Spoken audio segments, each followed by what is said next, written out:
এক মুস্তাফিজের 13 কোটি টাকা ক্ষতি করার জন্য আজকে ইন্ডিয়ার 300 কোটি টাকার ক্ষতি হলো।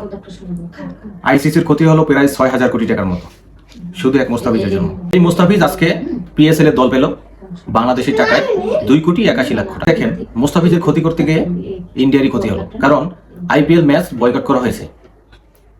এবার টি-20 বিশ্বকাপের যে ম্যাচগুলো, এগুলো আসলে বাংলাদেশ থেকে বয়কট করা হয়েছে, বাংলাদেশে সম্প্রচার করা হবে না। তা এগুলো থেকে যে স্পন্সর পাইতো আইসিসি, তারপরে ইন্ডিয়ার বোর্ড, সেটা এখন তারা পাবে না। এই হিসাব করে ইন্ডিয়ার প্রায় 300 কোটি টাকার মতো লস হবে, আইসিসির প্রায় 6,000 কোটি টাকার মতো লস হবে এই বিশ্বকাপে।